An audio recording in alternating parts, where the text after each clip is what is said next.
Yeah, it feels weird not having everyone in the group. It feels a little off. Yeah, it feels more empty for sure, because there's Yeah. 2 people gone too. I feel like there's more pressure too. Yeah. Yeah, There's, more I'm like, pressure. oh. Gotta really talk, don't More expectation to participate. Yeah. Yeah. We do have to, yeah, everyone has to participate a little more, I guess. It's okay. We got this. I think it's, yeah, I think it's okay. Oops. Okay. I'm just pulling it up. The reading. Yeah.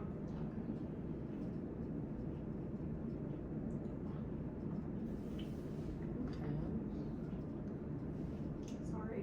Okay. You're good.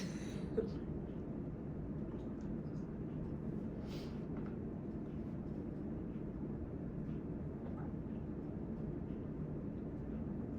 does anyone have any questions they want to start with? Or anything from the reading? I don't have any like questions. I guess I had like a really big disagreement with a part of the reading. Oh, okay. I don't know if everybody wants to turn to this part, but it's the part where it's talking about popularity within groups. It's on page 103, I believe it is. I feel like I know what you're talking about. It's under like the self-esteem, public esteem, and therapeutic change evidence of the chapter. I don't have the book on me, but I know about the popularity Okay. part a little bit.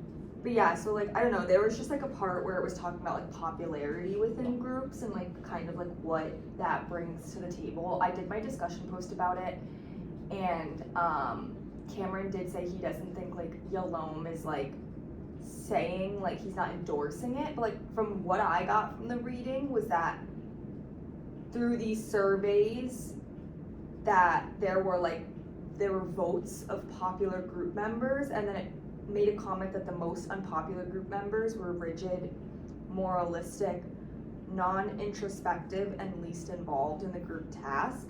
And I don't know, that just like threw me off because like we've talked about quiet people in groups before, and I don't think that just because they're quiet they should be labeled as unpopular or like these are like pretty like hard terms.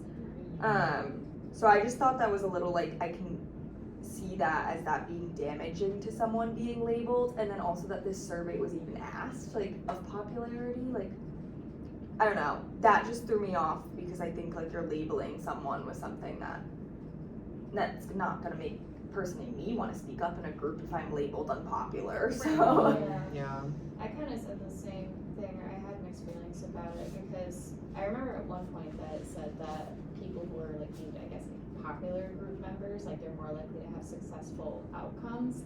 And to be honest with you, and I said this in my post too, but I could see like other group members who are less popular having resentment towards those people, or like jealousy, or kind of like forming that over time. And I wonder for like, what if there's somebody in the group who doesn't like that popular person just because they don't vibe with them or they don't get along or whatever? Like, you know, you meet people and you just don't like them for whatever reason, like just because. Like, what about them? Like, how much discomfort would that cause? Because I would feel uncomfortable to even be in the group or want to participate. He says around that same part that less popular members were more inclined to drop out of the group. So because it's probably because they're feeling what you described. Yeah. I think it does create tension. It does seem a little odd to me that they were like surveying the group about who they felt was like the most popular in the group. I don't think I would feel comfortable with that either. It's awkward. I would imagine that would be really awkward, especially if like the group was all surveyed together and they were asked, oh, like, so who do you guys all think is the most popular in your group? And then they all point to like one person, or they all point to different people. It's awkward. I think there's like a difference too, because like it does talk about kind of, you stepped on it a little bit, but like members who adhere most closely to group norms attain popularity and then are more apt to change in therapy. I do see this like in the sense of like, I think if you are like really involved in a group, like change is obviously going to happen. Yeah. So like I can see the benefits of being a more popular person in the group and like speaking more, but I also feel that sometimes someone who is quiet like can learn so much when they're just truly reflecting and sitting there and like kind of like taking in what everybody around them is saying. But I don't know, I just thought this part of like the reading was interesting to me because I never put like popularity and like group together. Yeah. We were just talking about it like before, so I tend to be more quiet, but that's like what you were saying. I think I just enjoy taking everything in. Like I love hearing everyone's perspective and stuff. But I still feel like I get something out of it. I don't know, like I don't feel like I have to talk to learn or to get something out of it. I feel like I almost like learn more, like just me, personally, by taking what everyone is saying in. You know what I mean? I don't Yeah. know. I feel this, that happens with me too, I feel the Yeah. same, yeah.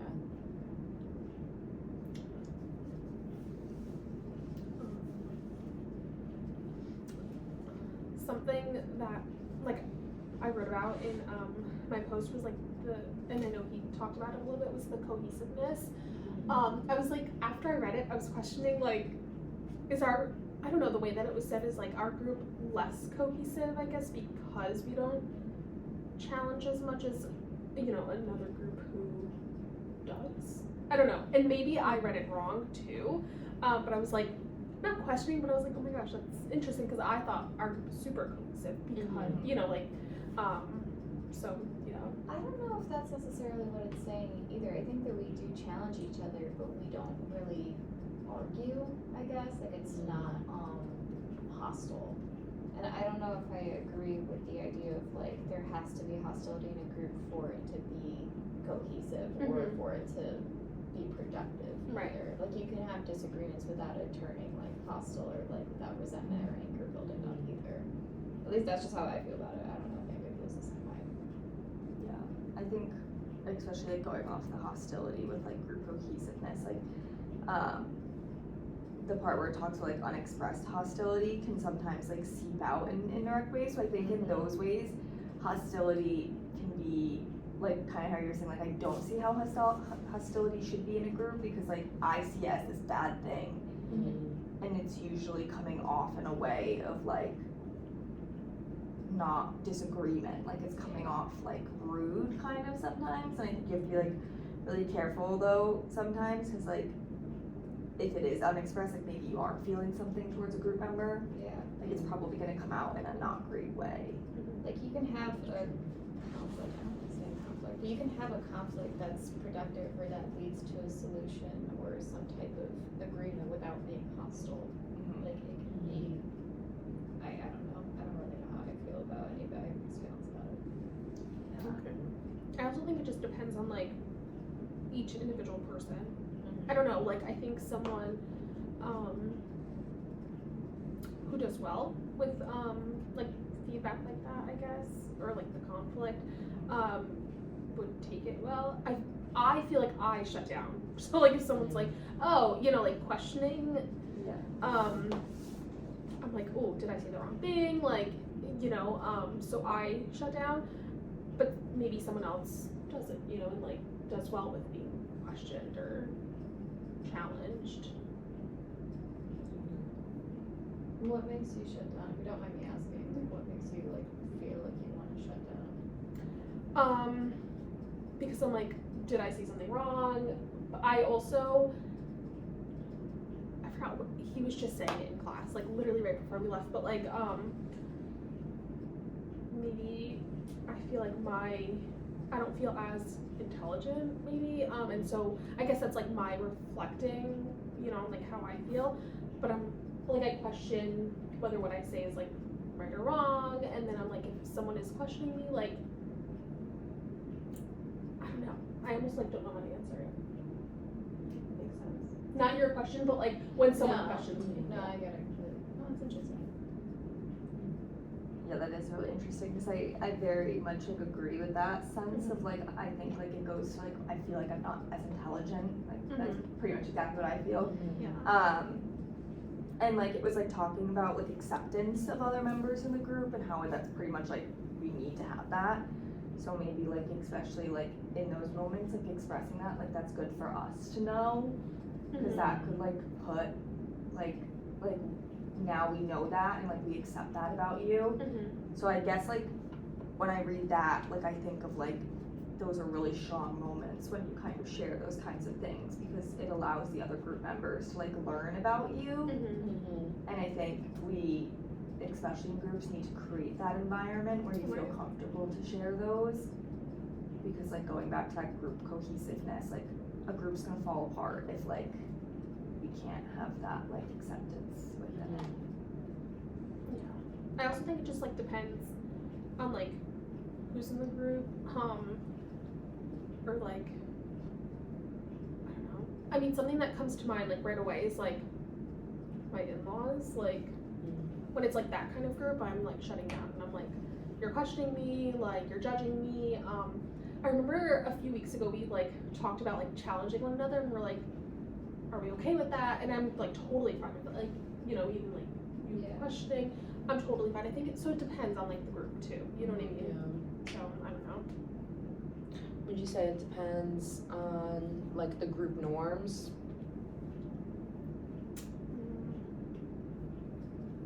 Or I guess if it, I don't know, like would it be, do you guys think you would feel comfortable like disagreeing with the group? Like is that the factor or is it that you just don't, that we don't have much to disagree on? I think it's the second one, because I don't have any trouble disagreeing or saying anything, not something I'm very opinionated, but I don't have anything that I've really like disagreed heavily about with you guys. And if I have, which I don't remember if I have, then I would say it, or I would say in a way that's respectful too. I feel like I keep going back to this like hostility, I don't know why, but like I feel like that's something though that even in my groups, like at my internship, like I feel like I don't have that. Like I feel like my kids wouldn't disagree.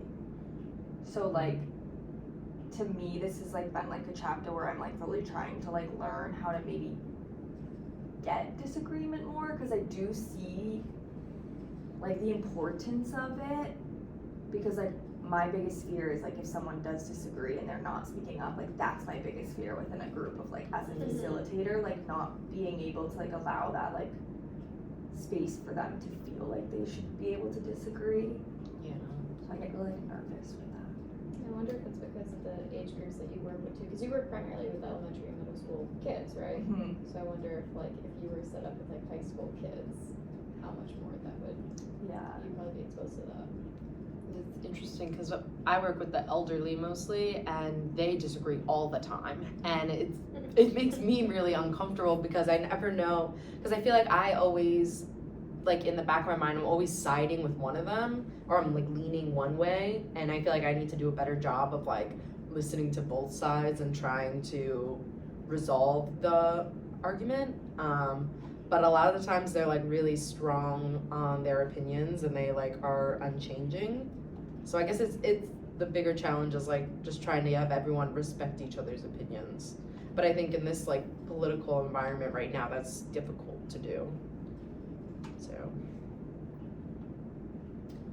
I feel similar to you. Like, I remember at the beginning, like when we first started, I don't remember like what we were reading or I don't know, but like one of not like the rules, but was like try to limit like check-ins, and I feel like I worry that like my kids aren't speaking up, like because I feel like they wouldn't. So I'm constantly checking in, and so then when we were told not to, I'm like, oh, you know, like now I'm like in this spot where do I not? How do I? So Well, how does it go when you don't do as much check-ins, like compared to when you do a lot? I feel like when I check in more, there's more conversation.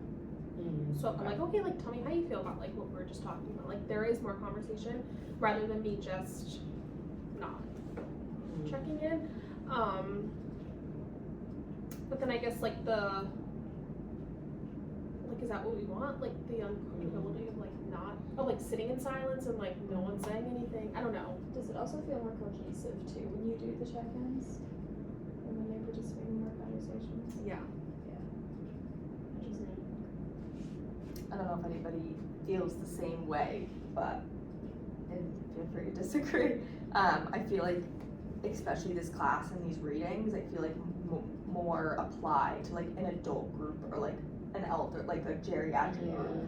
Like I think a lot of this, like, you need kind of more advanced individuals to do Yeah. this kind of work, which I think has been really hard for me to kind of process. Same. Yeah, it does feel like you have to be at a certain like cognitive level because I work with two groups with the elderlies, and one of them is with clients who are in memory care, so they like all have Alzheimer's, and I feel like none of this really applies when I'm like working with them. It's like a whole different ball game. So I can see how like with younger kids it'd be difficult too. It's more if you're dealing with like substance use or Mhm. eating disorders or something like that, or like the loss of bereavement groups, like what they talked about in the book too. Yeah. We're at 16 minutes. Okay. Nice. I think we did good. I think we did too. I'm feeling nervous about it. I feel like I didn't talk a lot, but We did great. Well, this like was also a little bit more challenging, just because like we 'Cause didn't we're have as smaller, many people. yeah. So we're, like, you know. all right, let's go through the checklist.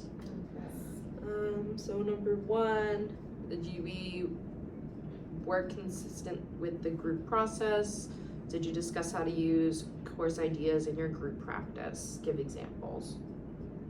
I don't know if like we necessarily talked about how to use them in our group practice, but how it applies, or like how whether or not it's applicable. I guess like what Lexi was talking about before. It seems like some of this stuff might be more for adult groups or for people at like a higher cognitive level, like you were saying too. Yeah. I will say though, like I feel like we did really tie in the readings. Yeah, Yeah. we did tie in the readings for sure. Okay, clarity of goals of individual members. Did group members talk about what skills they're trying to get better at? Did they practice these skills? Give examples. I feel like when you brought up about like doing check-ins versus like trying to do less of that, kind of covered that. And you said your practice like not doing it as much. Yeah. Obviously. And then I feel like we talked about like the use of silence. I feel like getting comfortable with silence is something we're all kind of working on. But is that fair to say that we? Yeah. Yeah. Okay. Yeah. Yeah, I would say I hate silence. I know. I always feel like I have to fill it. Yeah. Yeah. Okay. And I noticed that you're participating more too, which is awesome. We talked about I'm this really before. trying. Like you're more talkative, which is a good thing. Cause like I guess I am like uncomfortable with silence, but I'm also not the one to like jump to like fill it. I'm like, Yeah. someone please fill it. Like I don't want to be the one to do it, but I don't want to Yeah. sit in it. Yeah. Like you know, so I'm the one to fill it in. Yeah. to like thank goodness there's someone. Yeah. Okay.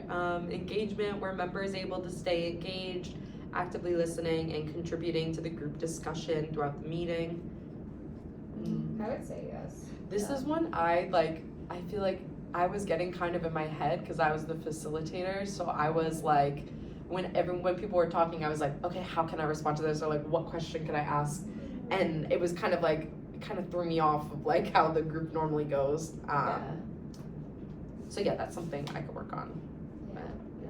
One thing I really tried, especially today, trying to like work off of your guys' like ideas. Like I was trying to like somehow like relate it back to like a reading in the sense, and maybe even like, cause like I know like he mentioned like sometimes it can just be focused on one part of the reading, but I feel like it's so hard to just focus on one sole part. Yeah. So trying to like relate it to the part that we were talking about, but also pulling in another part.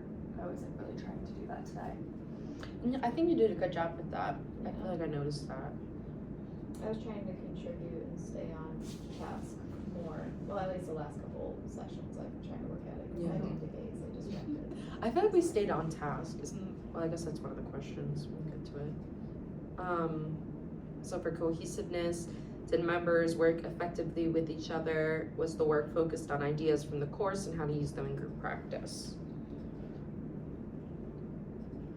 It felt like we were like building off of each other the whole time. It was a different dynamic because it's 4 of us instead of Yeah, 4, so. that's true. Yeah, it was different. But it also like weirdly felt like very like easy. Yeah, I did kind of just feel like we were having a conversation. Yeah. It's no offense to the other two. No. It definitely felt more empty. I will I say bet- that. yeah. There was a little bit of like a gap for sure. Mhm. I feel like everybody was able to equally participate Yeah. because of it. Yeah. It did give me that feeling how we kind of talked about at the beginning though of like, oh my gosh, like we have to participate a lot more. Yeah. Yeah. Yeah. Okay, did group members do things skillful leaders do? I think like Mary did a great job with that, like how you asked kind of like a challenging question. I Yeah. ask a lot of questions. It's never to be like intrusive or annoying. It's Well, just it's, like, nice. asking. Because it like pushes me out of my comfort zone, I guess. Mhm. Which is good. Otherwise I'm like, I'll just sit here, you know, so. Well, you want people to expand on things too. Mhm. Like if you have something on your mind, you should say it when you have the opportunity. Did members sensitively challenge each other? I definitely don't think we did a lot, but like we definitely did. Yeah. We just talked about like you doing a question, then you even asked a few questions on Yeah. the challenge too. So I felt like this one was kind of like I don't know, just after the conversation we were having in class, like it felt kind of weird to challenge each other, like because we spent the whole class talking about how like difficult conflict is and how we struggle with it. So then it was like, oh, I don't want to make like anyone uncomfortable by like talking about this after we just had the class on it. So I don't even know if I would consider it like sensitively challenging either. I mean, I did ask you to Yeah. expand maybe, but I don't know if that's challenging necessarily. Because the way I see challenging is like, oh, I don't know if I disagree with that or whatever. More conflict related. yeah, I think like also though it can be seen as like you're trying to get someone to be more in depth. Like Yeah. so like I guess that can be seen as like challenging in a sense. yeah. I think we like that, so they can. All right, did people ask each other questions to get more depth in the work?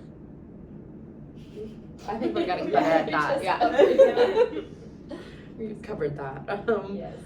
Depth in work, did group members learn something new about group practice, group skills, group dynamics?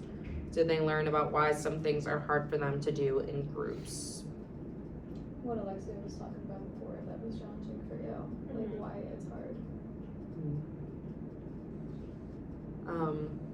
I was also thinking when I was talking about how the elderly clients tend to argue more with each other, and like that makes me uncomfortable.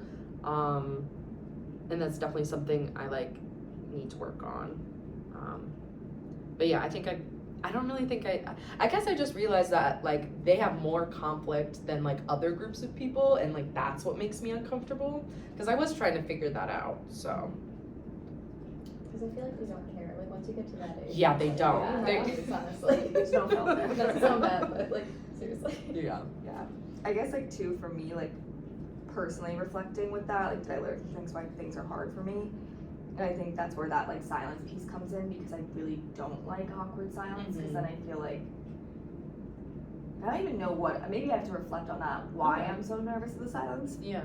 But that's something I'm trying to work on of not immediately like jumping in, because I tend to do that. All right, change work. Did people challenge pre-existing ideas about doing groups? Did they attempt skills that are hard for them to do? Did members experience disequilibration?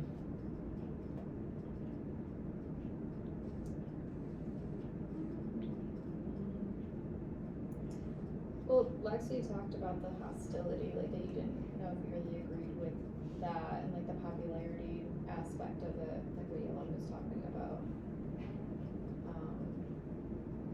That might be challenging it. I'm just trying to cover each one. Yeah, no, I think you were challenging the material. I think you started saying that at the beginning. You were like, I don't know if I agree with this necessarily. Yeah. And I was trying to, because like I know like what Mark Cameron's comment, yeah, sorry, professor, comments. For the first name drop. I know like he commented on saying like he didn't think that's like what Yolone was trying to say, but like I didn't take it that way. Like I took it as, why would you put this into your textbook yeah. if like you weren't like kind of like saying that. So like I think that was hard for me to kind of work with. I felt the same way. Like when you said that he didn't think you meant it that way, I was like, well, then why include it at all? I don't know. Yeah. Like, I think there was some meaning there, or else Yeah. you wouldn't have included it in your book. I don't know if it's necessarily that he agrees with it, like the author believes that specific idea, as much as it is just like the fact that other people might feel that way, or that it might be like proven in studies and he's just reporting the facts. That's, again, that's just how I see it, I don't know, but, so I don't know. That's interesting. Yeah, I didn't think of it that way. That's a good way to think of it. That's why I was like, just being neutral. Did the group talk about what was happening in the group? No. I thought you made an observation earlier, like earlier. I tried to start, not stop. Like as soon as, because before we started recording, I had said that, and then I was like, oh, that would have been a really good way to just start the group. So I kind of just repeated it. Yeah, but just about how our dynamic is going to be a little different because there's 4 of us and not 6. Yeah. So yeah, we did talk about that. Did any members experience disequilibration, by the way? I just realized we skipped that part. Oh, I didn't. I don't think it is. Did you? No. No, I don't think so. Did you? No, I was just Yeah. wondering if she was, because you said like with the expanding on the questions, that's why I asked. Yeah, I So- was like thinking about it and like I don't know. It's not that it's like anxiety inducing enough to like for me to experience a disequilibration. But I'm like, oh shoot. Like But how do I I feel feel like- but I'm also comfortable in this group. Yeah. Yeah. If it's a group that I'm like uncomfortable in, that's when I'm like, you know, that's where like the disequilibration happens for me. I feel like with the disequilibration, I think even like getting like a little anxiety about something, like what we're talking about, like that is disequilibration, you know, because it's just like any kind of shift. Like it doesn't have to be a huge shift, you know, and it's just a little shift in how you're feeling. Like I think that, I don't know, from what I got, that's what I think disequilibration is. That's good to know. Yeah. And then the last one, were group members able to be honest during the evaluation conversation? Yeah, I think so. I think I so. think so, yeah. I think we're always usually pretty honest too, Yeah. which Yeah. is nice. I appreciate that. Yeah, I like getting constructive feedback. same. Nice. Alrighty. Yeah. Go team. Go team, go group.